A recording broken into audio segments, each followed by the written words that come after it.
उपचुनाव नतीजे ने बीजेपी को दिया झटका, विरोधियों को मुस्कुराने का मिला मौका। लोकसभा चुनाव के बाद जिन सियासी दिग्गजों के चेहरे से खुशी काफूर हो चली थी, उन्हें इस उपचुनाव नतीजों ने कुछ राहत तो जरूर पहुंचाई है। लालू नीतीश ने दोस्ती का दामन थामकर जिस महागठबंधन का प्रयोग किया था, वो काफी हद तक कामयाब साबित हुआ और इसी बदौलत वो उपचुनाव में 10 में से 6 सीटें जीतने में कामयाब भी हुए। हार ने बीजेपी की बढ़ाई मुश्किलें, सहयोगी दल ही साध रहे हैं पार्टी पर निशाना। लोकसभा चुनाव में बीजेपी ने अपने कई सहयोगियों से मिलकर चुनाव लड़ा था, लेकिन देश भर में मोदी की ऐसी लहर चली थी कि अपने सहयोगी दलों के मुकाबले बीजेपी का प्रदर्शन ही शानदार रहा।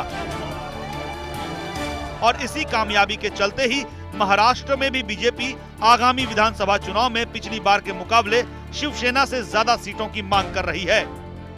लेकिन उपचुनाव नतीजों के बाद उनका दावा कुछ कमजोर पड़ता जरूर दिखेगा। शिवसेना ने बीजेपी को दी सलाह, मोदी लहर पर ना करें यकीन। लोकसभा चुनाव के बाद बीजेपी के मुकाबले बैकफुट पर नजर आ रही शिवसेना को इस उपचुनाव नतीजों ने बोलने का मौका दे दिया। अब वो उस मोदी लहर पर निशाना साधते दिखाई दे रही है, जिसके चलते ही महाराष्ट्र सहित पूरे देश में बीजेपी के साथ सहयोगी दलों ने भी शानदार कामयाबी हासिल की। लेकिन उपचुनाव नतीजों के बाद बीजेपी और मोदी के लिए कई नई चुनौतियां खड़ी हो गई हैं। नए विरोधियों से कैसे पार पाएंगे मोदी? विधानसभा चुनाव में कैसी रहेगी पार्टी की रणनीति?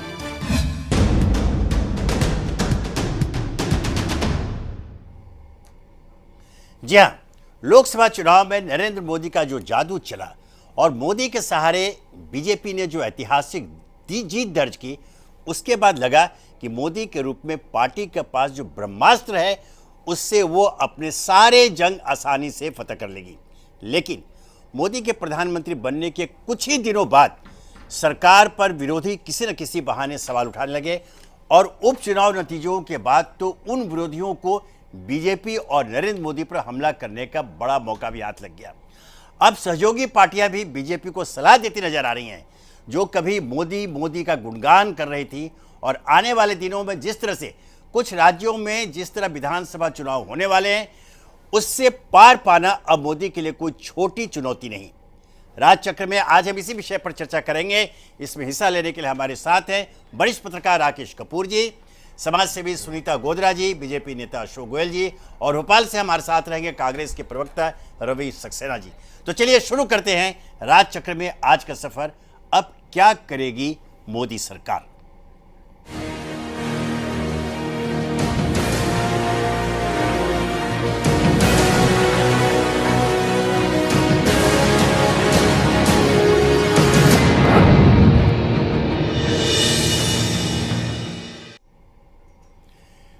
बिल्कुल ऐसा है कि पिछले लोकसभा चुनाव में एक लहर मोदी के नाम से, मोदी लहर, हर तरफ, हर चुनाव अभियान, हर चुनाव प्रचार, हर चुनावी सभाओं में मोदी की गूंज थी। यह भविष्यवाणी कर दी थी राजनीतिक विश्लेषकों ने कि इस बार पूरे चुनाव में मोदी लहर चल रही है। और जो चुनाव परिणाम आए तो वो इतने अप्रत्याशित थे कि लोगों को यह मानने पर मजबूर होना पड़ा कि सचमुच भारतीय जनता पार्टी ने यह जो चुनाव जीता वह मोदी लहर पर सवार होकर के ही। लेकिन उसके कुछ दिनों बाद, कुछ सप्ताह बाद, 2 महीने के अंदर में उत्तराखंड में 3 विधानसभा के उपचुनाव हुए। तीनों में भारतीय जनता पार्टी की हार हुई और तीनों पर उस कांग्रेस की जीत हुई जिसे कि बिल्कुल राइट ऑफ कर दिया गया था लोकसभा चुनाव के बाद। और अभी ताजा तरीन 4 राज्यों में जो विधानसभा उपचुनाव के नतीजे आए, विशेषकर बिहार, मध्य प्रदेश, कर्नाटक और पंजाब में, वहां भी यह देखा गया कि संभवतः जो कथित मोदी लहर थी वह अभी ढलान पर है, क्योंकि उन सभी जगहों में भारतीय जनता पार्टी को मुंह की खानी पड़ी। अपेक्षानुरूप उन्हें परिणाम उनके पक्ष में नहीं आए और कांग्रेस जिसे मृत प्राय घोषित कर दिया गया था, उसे हर जगह सीटें मिली। बिहार में सीटें मिली, मध्य प्रदेश में सीटें मिली। इससे ऐसा लगने लगा, और इस सीटें उन्होंने भारतीय जनता पार्टी से छीनी है। तो अब यह सवाल खड़ा हो गया राजनीतिक विश्लेषकों के बीच, हर पार्टियों के बीच, और विशेषकर जब अभी भारतीय जनता पार्टी के सबसे बड़ी सहयोगी दल शिवसेना ने साफ कर दिया कि केवल लहरों के सहारे चुनाव नहीं जीते जाते हैं। बीजेपी शिवसेना को अब कमर कसनी चाहिए।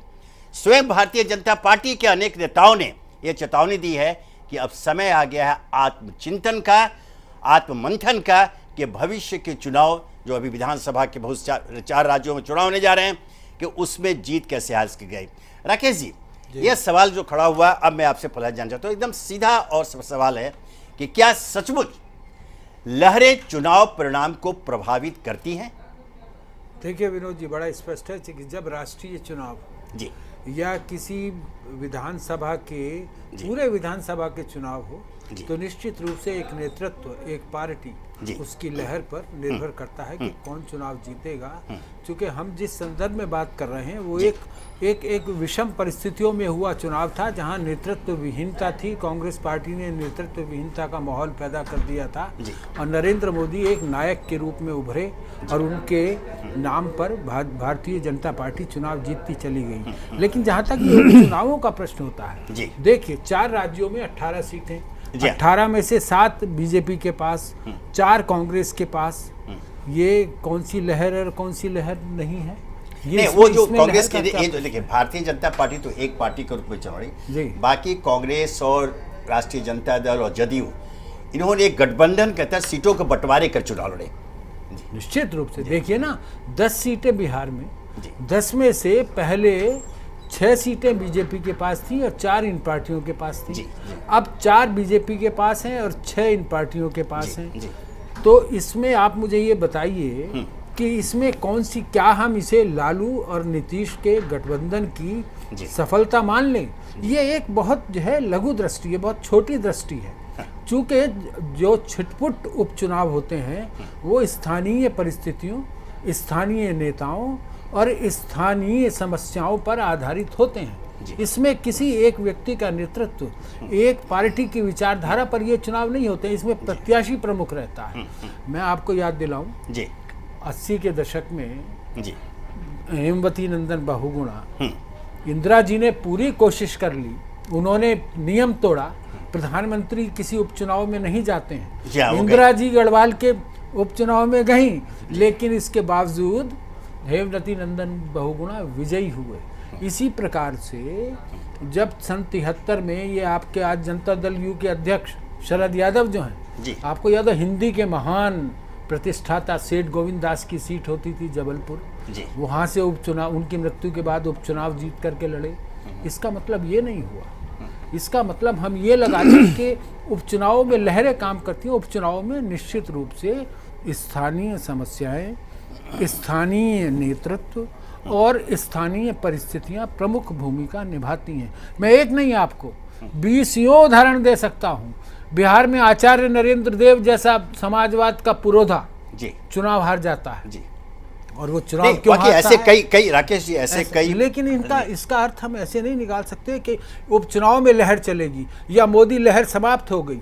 मोदी लहर को जब हमें देखना होगा तो जो 4 राज्यों के चुनाव आ रहे हैं वहां हम देखेंगे कि बीजेपी कामयाब होती है या नहीं होती। नहीं, आपकी बात ये सही है। आपने बोला कि ठीक है, आपने उपचुनाव और सामान्य चुनाव की चर्चा की, दोनों में फर्क है या फिर लोकसभा और विधानसभा में, उस पर मांगे। लेकिन ये अभी हम दूसरे देखेंगे कि कैसे क्या हुआ है। लेकिन मैं आपको याद दिलाता हूँ, उसके बाद उस पर आएंगे, गोयल साहब से बात करेंगे। चूंकि इन उपचुनाव में भी जो 18 जिन सीटों पर हुए, भारतीय जनता पार्टी की ओर से यह दावा किया गया था, प्रचार किया गया था कि मोदी लहर अभी बरकरार है और उस लहर के सहारे ये 18 के 18 सीटें हम जीतेंगे। उस पर हम आएंगे। वो छुट भैया नेताओं की मूर्खता थी। यही कह सकता हूं। हाँ, उस पर हम चर्चा करें। लेकिन तब तक आइए एक बार देखते हैं कि आखिर उपचुनाव नतीजों के बाद बीजेपी को सलाह देते हुए शिवसेना ने मोदी पर कैसे निशाना साधा है और इस हार से सबक लेने के लिए क्या सीखती है।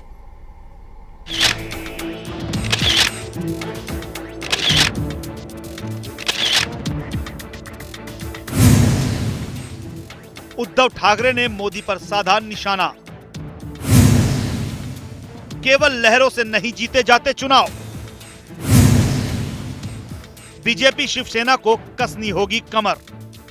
उपचुनाव में आए नतीजों के बाद बीजेपी जहां इस हार को पचा नहीं पा रही है, वहीं उसके सहयोगी दलों ने भी उन्हें नसीहत देनी शुरू कर दी है। पुरानी सहयोगी शिवसेना बीजेपी को इस हार से सबक लेने की सीख दे रही है। शिवसेना ने अपने मुखपत्र सामना के संपादकीय में लिखा है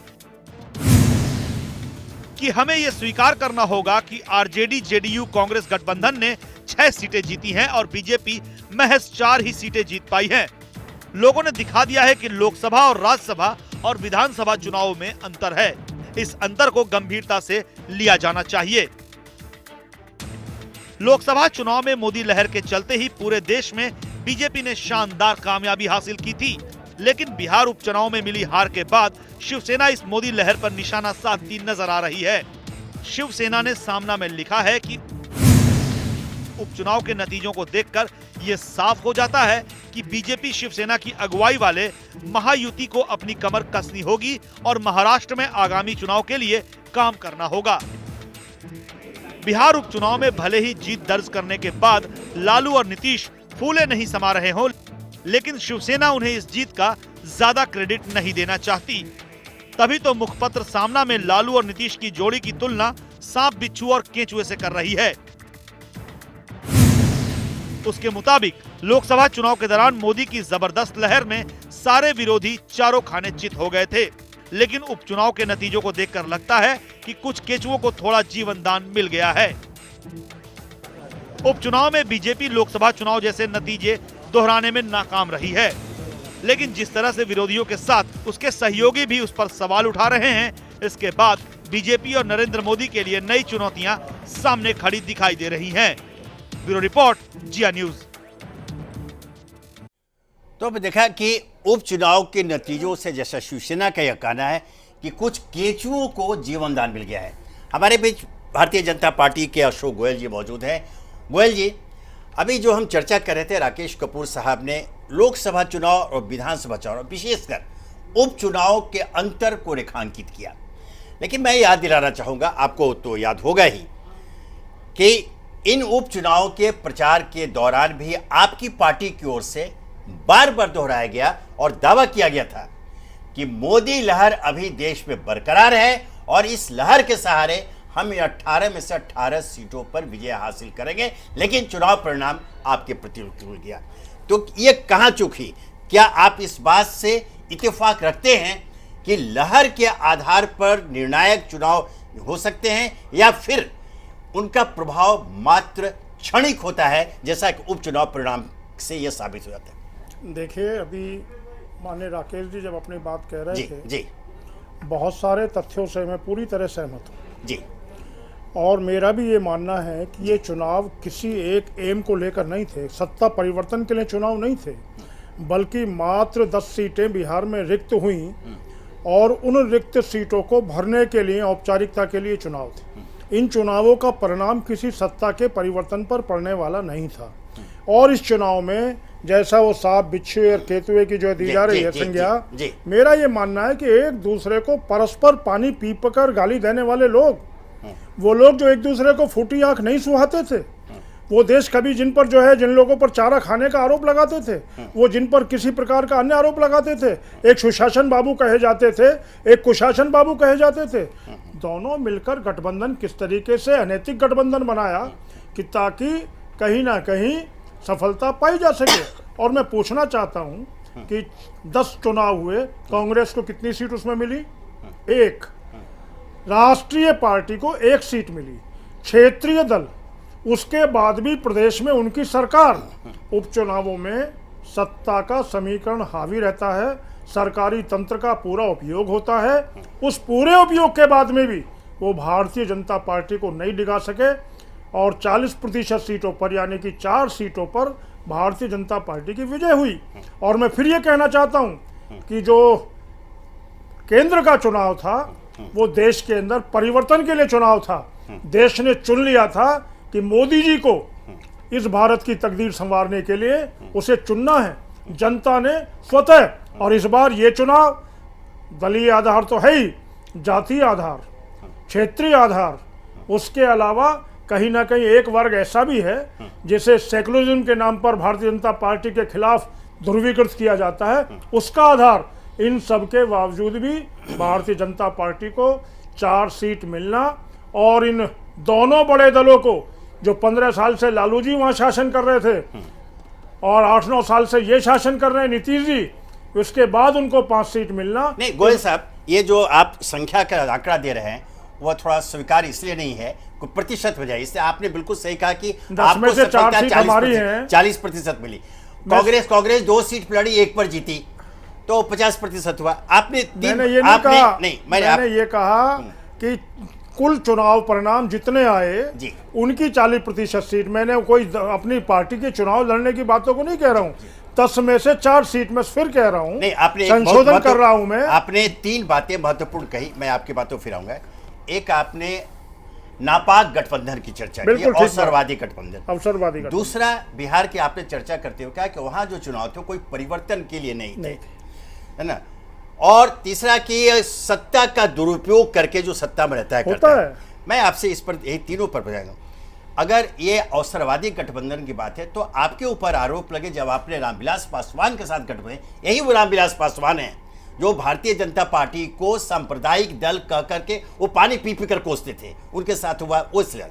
दूसरी बात परिवर्तन, मैं आपको याद दिला दूं, पूरे बिहार में चुनाव प्रचार के दौरान फर्क है इस बात में, मैं इसके बारे में कहूंगा। मैं बता रहा, पूरे बिहार में अभी जो उपचुनाव हुए 10 सीटों पर, चुनाव प्रचार अभियान के दौरान यह प्रचार किया गया था भारतीय जनता पार्टी की ओर से कि इसमें अगर हमारी जीत होती है तो हम तुरंत इस सरकार को बर्खास्त कर वहां चुनाव पर जाएंगे।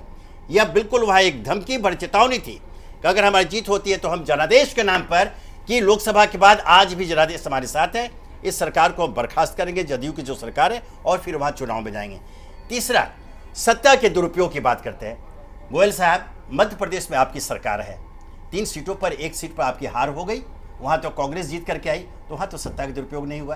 तो ये ऐसी बातें होती है कि अब हमें, आप एक बुद्धिजीवी के रूप में भी आपकी पहचान बनी हुई है, और हर पार्टी को मोदी के नेतृत्व में जब भारतीय जनता पार्टी सत्ता में आई, राकेश कपूर जी गुजरा जैसे हम सहमत हो गए, तो एक परिवर्तन की उन्होंने भ्रष्टाचार और महंगाई के अलावा उन्होंने परिवर्तन के नाम पर मत लिए थे।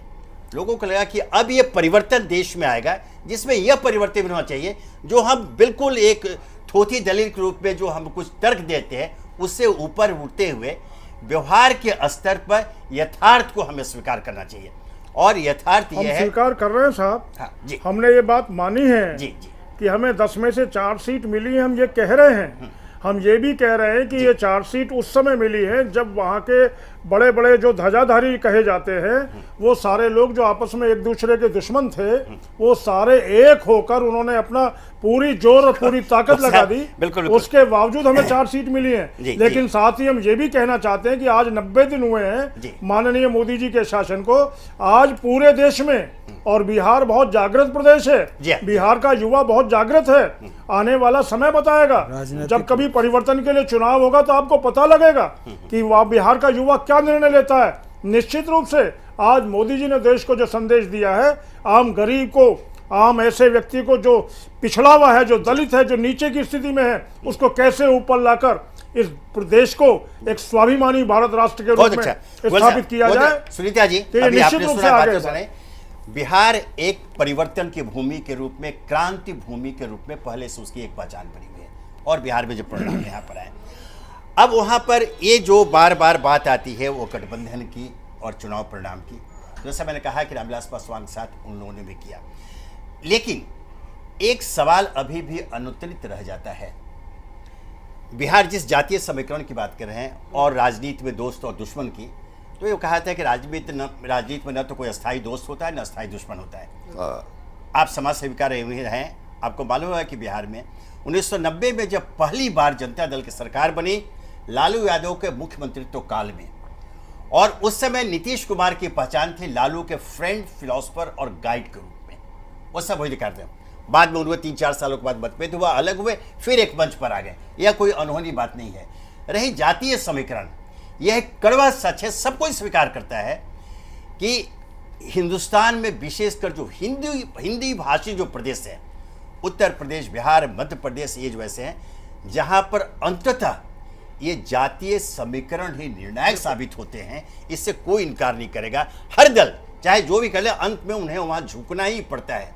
एक समय था जब 67 में चुनाव में हुआ कि बहुत सारे जो बाहुबली चुनाव जीतकर आ गए, तो उनके पीछे वो क्या उनकी मंशा थी? क्योंकि उनकी मदद से लोग चुनाव जीतते थे। बाहुबलियों सोचा कि जब हम चुनाव जितवा सकते हैं तो हम खुद क्यों नहीं जीत सकते हैं, वो आ गए। वही स्थिति बाद में आगे जाति आधार पर नए नए नेता वहां पैदा हो गए। अब वहां जो लालू यादव की पार्टी और नीतीश कुमार की पार्टी दोनों मिलकर उन्होंने एक नया जातीय जो समीकरण दिया है ना, शायद उसका परिणाम है। तो ये आगे आने वाले समय में तो इसका प्रभाव रहेगा। देखिए, ऐसा है, जहां तक लहर की बात है, जी। पूरे देश में मोदी की लहर थी, इसे कोई नहीं नकार सकता। जी। और 15 साल तक उस मौनी बाबा को देखते देखते और इतने त्रस्त होके भ्रष्टाचार से, उसके बाद परिवर्तन के जो अन्ना आंदोलन से जो एक आवाज उठी थी कि अब तो परिवर्तन चाहिए, तो सत्ता परिवर्तन तो हो गया। मोदी जी ने हर भाषण उनका काबिले तारीफ था, इससे भी कोई नकार नहीं सकता। अब जाकर ये जो उपचुनाव हुए हैं, यहाँ पर आप देखिए कि उपचुनाव के पहले 15-20 दिन या महीने भर क्या बातें चल रही थी। वहाँ पर लालू और नीतीश जी का गठबंधन और उनका फिर से जोड़, और वहाँ पर मैं इनसे भी सहमत हूँ, आपसे भी सहमत हूँ कि जातिवाद आप छोटे राज्यों में, स्थानीय प्रदेशों में आप जातिवाद को नकार नहीं सकते। चाहे कुछ हो जाए, वहाँ पे जाति का असर होता है। तो इस वजह से हर जगह छोटे जब चुनाव होंगे, विधानसभा के कह लो या उपचुनाव कह लो, वहाँ पर मोदी की लहर काम करेगी, ये ज़रूरी नहीं है, बिल्कुल भी ज़रूरी नहीं है। क्योंकि देश में जो परिवर्तन आना था, राज्य में तो सत्ता पहले से ही नीतीश की है। तो जो जनता बहुत सीधी भी होती है और बहुत ज़्यादा उसमें ताकत भी होती है, कभी भी किसी को भी उखाड़ के फेंक दे, ये ताकत होती है जनता में। और उन्होंने वहाँ पर, क्योंकि सत्ता नीतीश की है तो, और जातिकरण है, इस वजह से वहाँ पर उनकी सीट ज़्यादा आ गई। क्योंकि जो बिखराव था वो लालू प्रसाद यादव को, वैसे तो ये अच्छा समीकरण नहीं है ये, लेकिन हुआ और वहां पे जातिवाद की वजह से हो गया। उसमें मोदी की लहर ने काम नहीं किया। मतलब ये आपका राकेश जी अभी सुनता जो कहा है, इससे एक बात सामने आती है कि जो जातीय समीकरण जो उभर कर सामने आते हैं, जिनके आधार पर चुनाव लड़े जाते हैं या लड़े गए, उस जातीय समीकरण के सामने मोदी लहर या कोई भी लहर, हम यहाँ लहर की चर्चा, मोदी लहर की नहीं कर रहे हैं, हम लहर की चर्चा कर रहे हैं, वो निर्णायक साबित है, वो पराजित हो गया, है ना। तो ऐसे में क्या देश का भविष्य ये जातीय समीकरण ही तय करते रहेंगे? अरे देखिए, अभी तक पिछले 25 वर्षों से जी जो नहीं, आप तो बल्कि देख लीजिए 1952 से लेकर 2014 तक चुनाव है। लेकिन मैं इसमें एक थोड़ा सा एक डिमार्केशन लाइन खींचता हूँ। सन 67 के बाद जी जब गैर कांग्रेसवाद की लहर 67 में लोहिया ने चलाया था, 9 राज्यों में गैर कांग्रेसवाद की सरकार, गैर कांग्रेसी सरकारें गठित हुई। उसके बाद क्षेत्रीय दलों का प्रादुर्भाव हुआ। उत्तर प्रदेश में चौधरी चरण सिंह आए, उधर आपके उड़ीसा में बीजू पटनायक आए, बिहार में महामाया प्रसाद सिन्हा जो पहले संगठन मंडल पहले थे। खैर समाजवादी आंदोलन तो वहाँ कर्पूरी ठाकुर वगैरह का पहले ही था। लेकिन मेरा जो कमोबेश कुल मिलाकर के मेरा निवेदन ये है कि जातिवाद तभी काम करता है जब सामने कोई विशिष्ट लक्ष्य ना हो। लोकसभा चुनावों में जातिवाद ने काम क्यों नहीं किया? हमें ये गंभीरता वाला प्रश्न है कि लोकसभा चुनाव में वो जातिवाद कहाँ चला गया? क्यों जातिवाद के आधार पर जो हैं वो लोग चुनाव नहीं जीत पाए? उसका कारण ये था कि लोकसभा के चुनाव विचारधारा के आधार पर लड़े गए, विचारधारा ने प्रमुख भूमिका निभाई। और जब भी अगर अब हम देखें किसी प्रदेश के चुनाव में भी, चाहे वो बिहार हो या उत्तर प्रदेश हो या मध्य प्रदेश हो, मध्य प्रदेश में जातिवाद काम नहीं करता है। क्यों नहीं करता है? बिहार में जातिवाद काम करता है, उत्तर प्रदेश में जातिवाद काम करता है, राजस्थान में जातिवाद काम करता है। लेकिन ये जातिवाद की एक सीमा है, वहीं तक काम करता है जहां लोगों की, आम लोगों की समस्याओं को ये जातिवाद के दायरे में सुलझाने का दावा करते हों।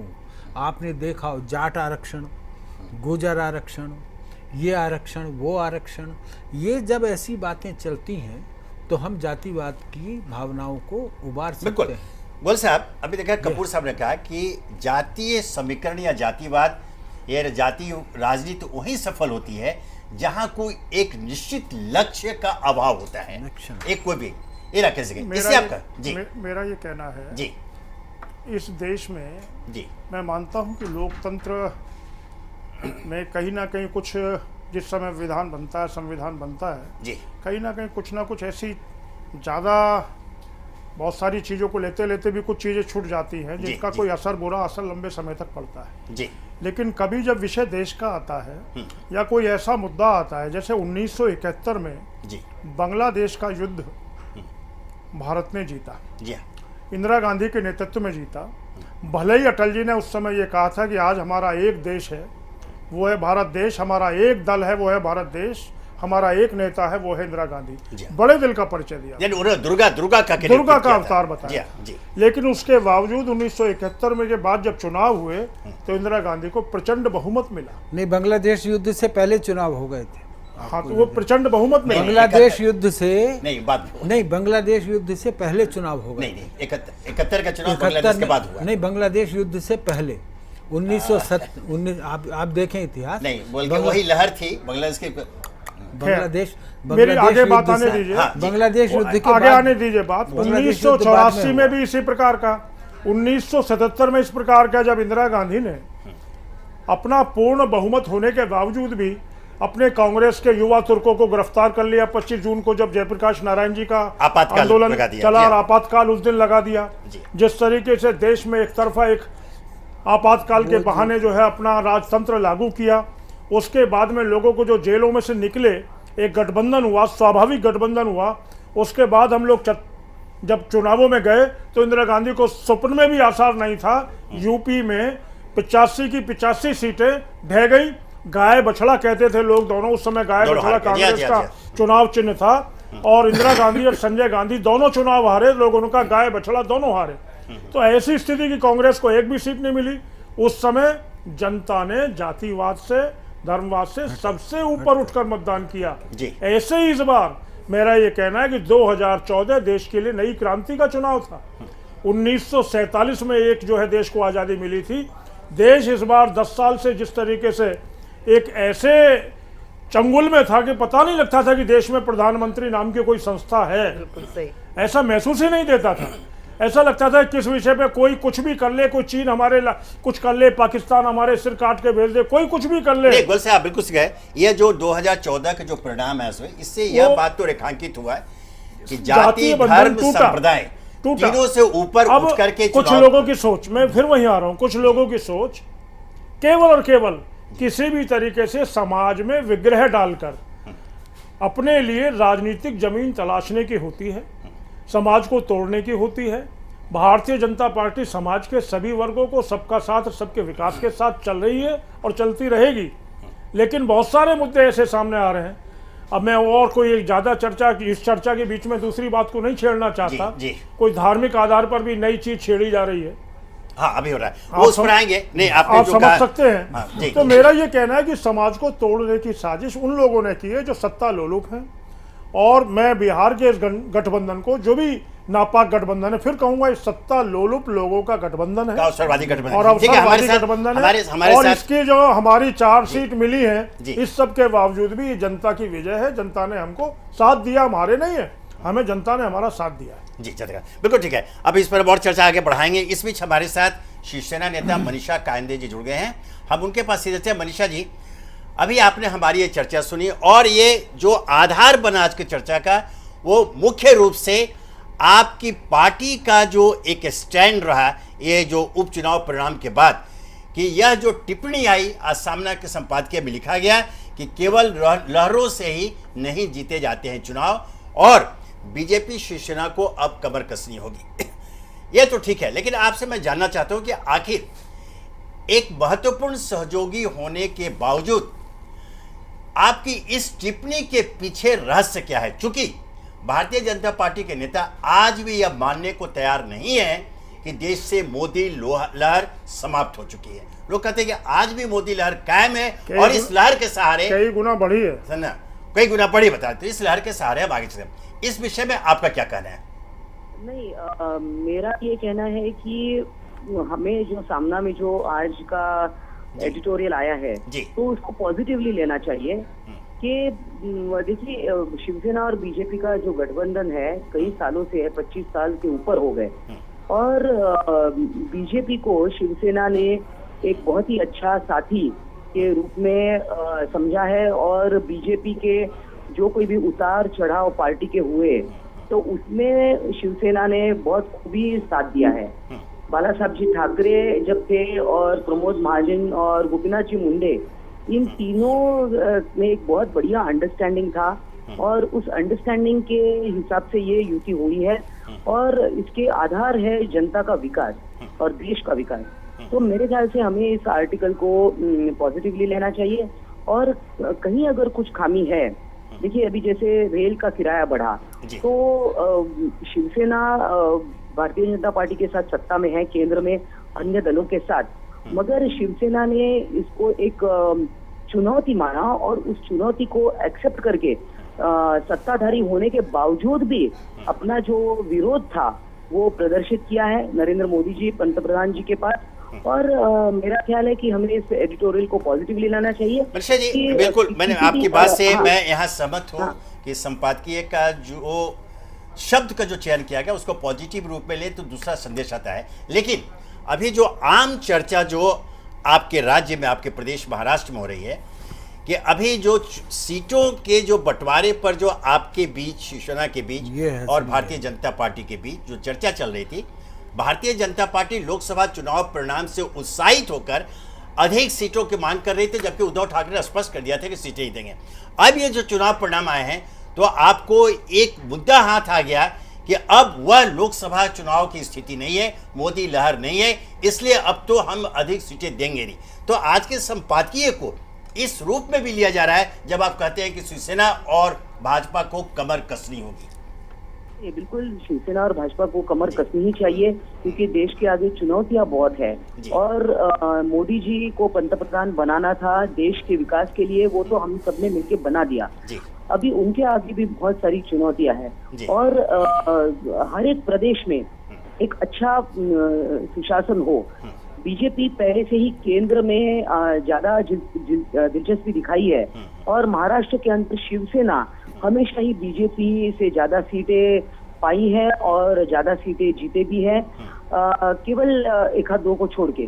तो मेरे ख्याल से उस समय जब बाला साहब जी ठाकरे भी उपस्थित थे तभी उन्होंने भी यही कहा था कि केंद्र में बीजेपी रहे और महाराष्ट्र में शिवसेना ही रहे। तो ये जो एक अच्छा एक फॉर्मूला है उसको डिस्टर्ब नहीं करना चाहते। और ऐसा है कि शिवसेना का ग्राउंड लेवल जो वर्क है वो बहुत ही बढ़िया है। अभी कोंकण में आपने देखा होगा कि किस प्रकार से भारी मात्रा में लोग शिवसेना में प्रवेश कर रहे हैं, बड़े बड़े नेता शिवसेना में आ रहे हैं और इसीलिए ये जो एक फॉर्मूला है उसको डिस्टर्ब न किया जाए, इस प्रकार की माननीय उद्धव जी की भूमिका है। नहीं वर्षा जी ये बात सही है, लेकिन अभी जैसा आपने कहा कि आपका पहले से तय था कि जो पंत प्रधान हो दिल्ली में वो भारतीय जनता पार्टी का रहेगा और यहाँ जो मुख्यमंत्री शिवसेना का रहेगा, लेकिन आप इस बात को मानेंगे कि अभी पिछले दिनों भारतीय जनता पार्टी ने अपना दावा मुख्यमंत्री पद पर ठोक दिया है। मुंडे साहब अब नहीं रहे, मुंडे साहब की निगाहें थी और अब वहाँ भारतीय जनता पार्टी की ओर से कई दावेदार महाराष्ट्र में हैं जिनकी नजरें हैं और शायद यही कारण था कि आपकी ओर से उद्धव ठाकरे का नाम सामने आ गया कि वो स्वयं मुख्यमंत्री पद के दावेदार होंगे। हालांकि इसके पार्श्व में कहा गया कि चूंकि राज ठाकरे ने एक बार घोषणा कर दी थी, अब तो उन्होंने 2 दिन पहले इनकार कर दिया, वो चुनाव ही नहीं लड़ेंगे, लेकिन शायद उनकी काट के रूप में उद्धव ठाकरे का नाम सामने लाया गया। तो क्या यह ऐसा नहीं लगता कि चुनाव के बाद जो विधानसभा चुनाव होंगे भारतीय जनता पार्टी और शिवसेना में एक टकराव मुख्यमंत्री की कुर्सी को लेकर के भी होने जा रहा है? नहीं, बिल्कुल टकराव नहीं है। देखिए पहले से ये तय है कि जिनकी सीटें ज्यादा आएंगी, बीजेपी की अगर ज्यादा आती तो बीजेपी का मुख्यमंत्री होगा और शिवसेना की आएंगी तो शिवसेना का होगा, ये तो पहले से तय है। तो मेरे ख्याल से इसमें कोई संघर्ष नहीं है। देखिए ज्यादा सीटें मांगना, अभी जो घटक पक्ष है वो भी सीटें मांग रहे हैं जो महायुति में उपस्थित है, तो ये तो जब तक सीटों का बंटवारा नहीं होता तो ये एक हेल्दी साइन है, ऐसा मैं मानती हूँ। It is a healthy sign of the alliance. नहीं, भारतीय जनता पार्टी जो ज्यादा सीटों पर चुनाव लड़ना चाहती है, मांग रही है, क्या आप स्वीकार करेंगे? हो सकता है, वो उनका कहना हो सकता है, वो उनकी मांग भी हो सकती है, मगर जब युति के सभी, महायुति के सभी घटक जब बैठेंगे, मीटिंग होगी और लॉजिकल रीजनिंग उसमें होगा कि किस क्षेत्र में किसके वोट ज्यादा है या किस क्षेत्र में ज्यादा सीटें किसकी आ सकती है, तो ये तो लॉजिकल रीजनिंग पे होगा। ठीक है मनीषा जी, आपसे एक सीधा सवाल, चूंकि जो हमारे आज चर्चा का जो विषय है, मुख्य विषय है लहर, क्या आप मानती हैं कि लहरों के आधार पर चुनाव जीते या हारते हैं? देखिए, लहरों के आधार पर चुनाव जीते जा सकते हैं। मोदी जी की लहर थी, और जैसे पहले कुछ साल पहले इंदिरा गांधी जी की थी, राजीव गांधी जी की थी, तो ये सब लहर तो हम जो भारतीय जो राजनीति है, इंडियन पॉलिटिक्स में लहरों के आधार पर हमने देखे हैं कि काफी सारे चुनाव हमने जीते हैं अलग अलग अन्य दलों ने। तो मोदी जी का कोई लहर मैं नहीं मानती कि उनके काम का अच्छा इंप्रेशन लोगों पे। चलिए, बहुत अच्छा, बहुत बहुत धन्यवाद मनीषा जी। तो मनीषा जी शिवसेना के नेता, उनका भी ये कहना है कि लहरें भी चुनाव परिणाम को प्रभावित करती हैं और कभी कभी निर्णायक साथी होते हैं। चलिए, अब थोड़ा फिर भारतीय जनता पार्टी को आते हैं। बीजेपी अब बुजुर्ग नेताओं की जगह यंग ब्रिगेड के हाथों में आ चुकी है। वैसे तो लोकसभा चुनाव के समय ही वरिष्ठ नेताओं को दरकिनार करने की शुरुआत हो गई थी, लेकिन अब संसदीय बोर्ड में भी आडवाणी और जोशी जैसे दिग्गजों को बाहर कर दिया गया है। बीजेपी में अटल आडवाणी जोशी युग का अंत, संसदीय बोर्ड से बाहर हुए पार्टी के दिग्गज। बीजेपी ने लोकसभा चुनाव नरेंद्र मोदी की अगुवाई में लड़ा, जिसमें उनके सिपहसालार बने थे अमित शाह। अब नरेंद्र मोदी जहां प्रधानमंत्री बनने के बाद देश संभाल रहे हैं, वहीं अमित शाह के हाथ बीजेपी की पूरी बागडोर आ चुकी है। मोदी सरकार बनने के बाद दिग्गजों को दरकिनार करने का जो सिलसिला शुरू हुआ, वो अब अपने अंजाम तक पहुंचता दिख रहा है। पार्टी के नए संसदीय दल से अटल बिहारी वाजपेयी, लाल कृष्ण आडवाणी और मुरली मनोहर जोशी को बाहर कर दिया गया है। अमित शाह की अध्यक्षता वाले नए संसदीय बोर्ड में नरेंद्र मोदी, राजनाथ सिंह, सुषमा स्वराज, अरुण जेटली, अनंत कुमार, नितिन गडकरी, वेंकैया नायडू, थावरचंद गहलोत, जेपी नड्डा, शिवराज सिंह चौहान और रामलाल को शामिल किया गया है।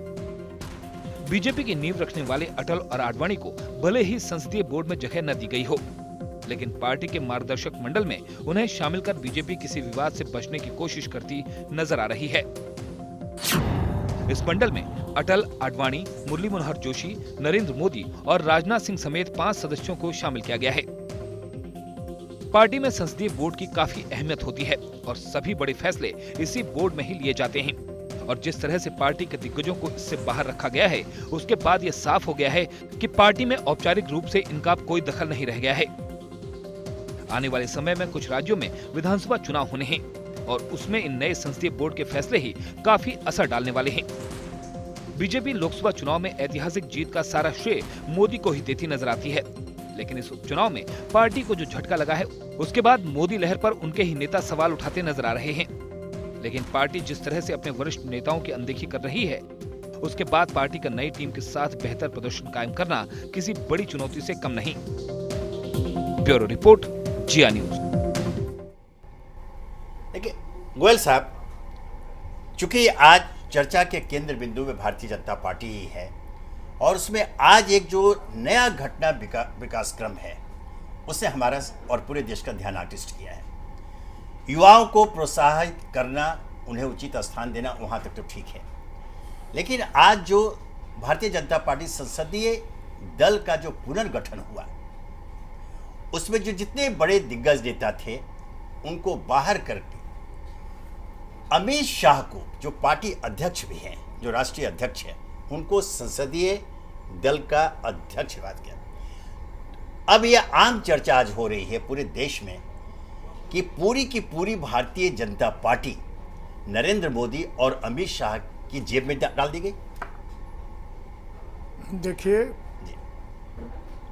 भारतीय जनता पार्टी जी एक परिवारवादी पार्टी नहीं, और इसमें समय समय पर आवश्यकता के अनुसार जी संगठनात्मक फेरबदल होता रहता है। वर्तमान समय में अगर अपने मार्गदर्शक बुजुर्गों को मार्गदर्शक मंडल में रखा गया है, तो ऐसा नहीं है कि उनकी कहीं उपेक्षा हो रही है या उनकी नहीं। मैं यहाँ जाना चाहता हूँ, उनकी सलाह की, नहीं, मैं सवाल यहाँ है, अमित शाह पार्टी के राष्ट्रीय अध्यक्ष को संसदीय दल का भी अध्यक्ष बनाया जाना, 2 पद, दोनों महत्वपूर्ण पद, और आपने एक व्यक्ति एक पार्टी के सिद्धांत को शुरू से स्वीकार किया है और आज अभी 100 दिन भी पूरे नहीं हुए हैं पार्टी को सत्ता में आए हुए कि तुरंत उससे हटते हुए एक व्यक्ति को फिर इतना महत्वपूर्ण पद दे दिया गया। क्या और कोई योग्य व्यक्ति अमित शाह के अलावा संसदीय दल का अध्यक्ष बनने लायक नहीं था? नहीं, मैं ये पूछना चाहता हूँ विपरीत आपसे जी कि अगर एक अच्छे ऐसे व्यक्ति जो वास्तव में जिसने चमत्कारिक चुनाव परिणाम दिए हों, चमत्कारिक ढंग से पार्टी को आगे ले जाने की क्षमता रखता हो, जी अगर उसको मान मंडित किया जा रहा है, उसको यदि किस प्रकार से कोई अधिकार मिल रहा है, तो उसमें आपत्ति की क्या चीज है? नहीं, उनको तो आपने राष्ट्रीय अध्यक्ष बना दिया। नहीं, राष्ट्रीय अध्यक्ष हैं, राष्ट्रीय उनको तो पुरस्कार दिया गया और बिल्कुल सही राष्ट्रीय अध्यक्ष बनाया गया, उसमें तो मत नहीं है। और देखिए, पार्टी का ये शीर्ष नेतृत्व का निर्णय है, मुझे इसमें टिप्पणी करने का कोई बिल्कुल सही बात। राकेश जी, यह एक महत्वपूर्ण मुद्दा आज बहुत महत्वपूर्ण मुद्दा है। एक गालिब का एक शेर है जी कि लाजिम नहीं कि खिज्र की हम पैरवी करें। खिज्र जो है वो इस्लाम में रास्ता दिखाने वाला फरिश्ता होता है। जी लाजिम नहीं कि खिज्र की हम पैरवी करें। जी जाना कि एक बुजुर्ग हमें हम सफ़र मिला। जी बुजुर्ग की तुलना जो है गालिब ने खिज्र से की है।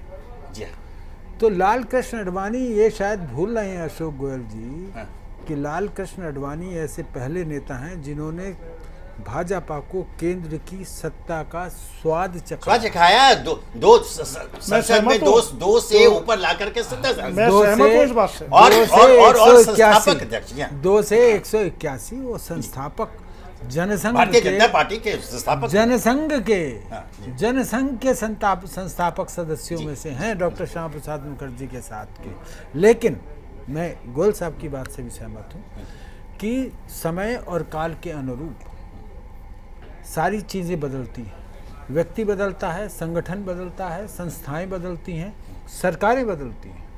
लेकिन हमें ये तय करना होगा कि जो हमारे बुजुर्ग हैं, जिनके साये के तले हम पले हैं, जिन्होंने हमें उंगली पकड़ करके चलना सिखाया है, उनकी कहीं बेइज्जती का एहसास दुनिया में ना जाए, यही ध्यान रखना होगा। जी ये मैं नहीं, अब जो मुद्दा आता है अमित शाह को संसदीय, आप ही जवाब जी, यह एक भ्रम की स्थिति पैदा हो गई है कि पहली बात तो मेरे ख्याल से अगर उनको मार्गदर्शक कमेटी जो भी उन्होंने बनाई है, मार्गदर्शक मंडल उसमें उन्होंने रखा है, और ये जो उनकी बेइज्जती हुई या ये हुआ, ये सब वहाँ बीजेपी में नहीं हो रहा है, ये सारा कुछ मीडिया में हो रहा है। और मेरे ख्याल से मीडिया कोई फालतू में बात थोड़ी कर रहा है। एक मिनट सुनिए, अरे मार्गदर्शक मंडल क्या होता है? देखिए, ना समय बदल रहा है, समय बदल रहा है, तो पहले मेरी बात पूरी होने दीजिए। घर से बाहर थोड़ी डाल दोगे, समय बदल रहा है तो। कौन घर से बाहर?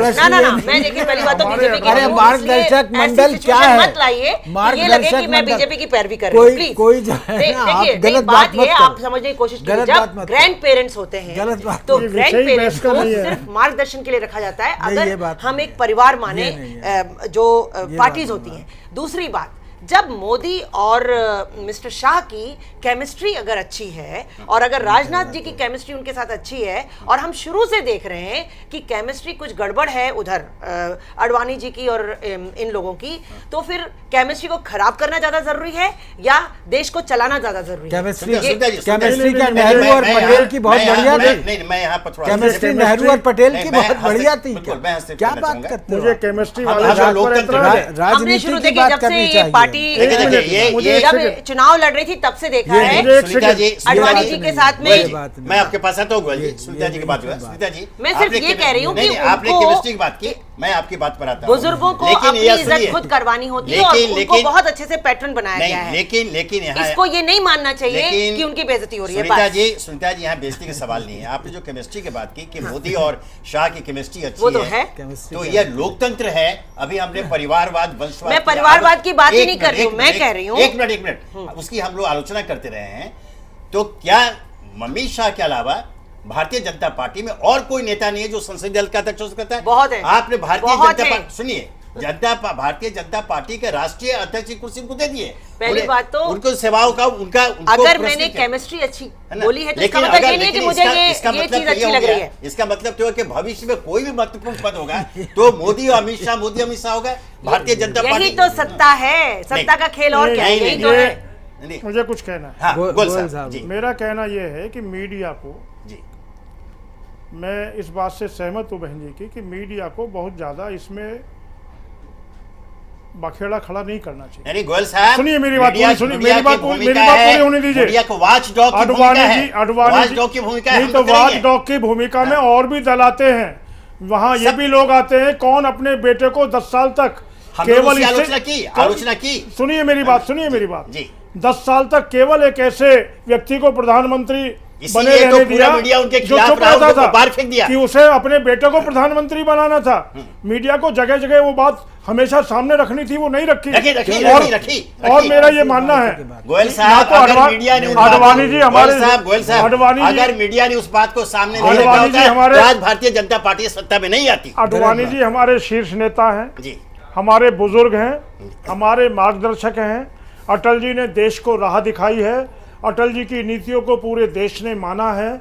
जोशी जी को सब लोग शिक्षाविद के रूप में, अर्थशास्त्री के रूप में, एक ऐसे व्यक्ति के रूप में देश को जिसने राष्ट्रवाद दिया है, जिसने जाकर कश्मीर में तिरंगा लाल चौक पे फहराने का काम किया है, जिसने देश के उस पाठ्यक्रम को सुधारने का काम किया है जिसमें कहीं कुछ लोगों को, हम देशभक्त लोगों को आतंकवादी बताया जाता था। हम तीनों बड़े नेताओं का सम्मान जितना करते हैं उससे भी ज़्यादा कर रहे हैं।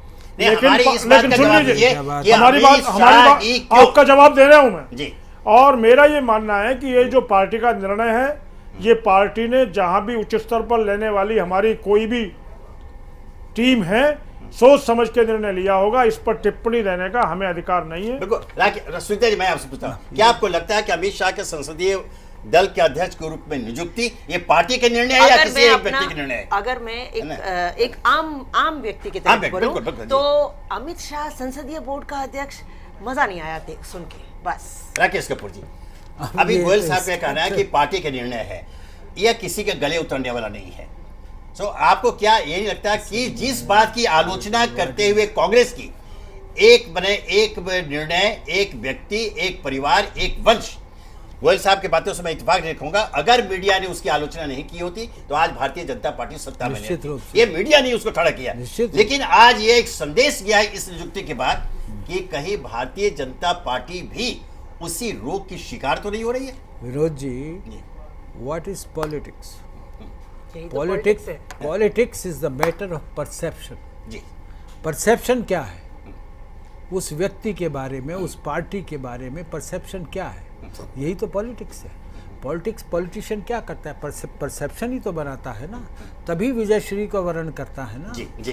प्रश्न सिर्फ ये है, इतना सा प्रश्न है, इतना सा मात्र प्रश्न है कि अडवाणी हो या मुरली मनोहर जोशी हो, अटल बिहारी वाजपेयी की बात समझ में आती है, वो अस्वस्थ है। लेकिन ये दोनों जोशी और आडवाणी ये तो बिल्कुल स्वस्थ, किसी भी युवा से ज्यादा स्वस्थ, सक्रिय है। अब मैं तो अडवाणी जी का जीवन चर्या में से मैं परिचित हूँ, मैं जानता हूँ। जी, तो लेकिन इसमें जो मूल प्रश्न आता है वो यही आता है कि पार्टी एक संगठन के तौर पर एक निचले से निचले कार्यकर्ता से लेकर के और ऊपर से ऊपर वरिष्ठ से वरिष्ठतम नेता के बीच में कैसे तारतम्य बैठाती है, जी। यही तो पार्टी है।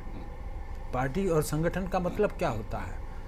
तो इसलिए हमें ये देखना होगा इस सारे परिप्रेक्ष्य में जी, कि अडवाणी और मुरली मनोहर जोशी दोनों की भूमिका, बेशक उन्हें मार्गदर्शक मंडल में डाला गया हो, लेकिन उनकी भूमिका निर्णय करने में कितनी रहती है, कोई नहीं, तभी उसकी सार्थकता रहती है, मार्गदर्शक मंडल की कोई भूमिका नहीं, कोई तभी अधिकार उसकी नहीं है। सार्थकता ये रहेगी। बात आप समझ रहे हैं कि मार्गदर्शक मंडल की कोई भूमिका नहीं है। कभी भी कोई भी कैसा भी मसला आएगा, उन लोगों के पास जाकर उनसे परामर्श तो वही भी, देखिए, एक उनकी संस्था- राय से गोयल चलने साहब- की गोयल साहब, आप- भी, उनको सम्मान देने लेकिन की we शानदार cannot write परंपरा off right now. Bharatiya Janata party की परंपरा कायम we- रहेगी, वो कभी नहीं टूटेगी। नहीं, we cannot write off all these things, क्योंकि अभी जो है वो देखिए बहुत सारी चीज़ें होनी है, बहुत सारी चीज़ें होनी हैं, बहुत सारे नए ऐसे पद भी बन सकते हैं जिनकी मार्फत नरेंद्र मोदी चूँकि एक नया प्रयोग कर रहे हैं, उन्होंने योजना आयोग को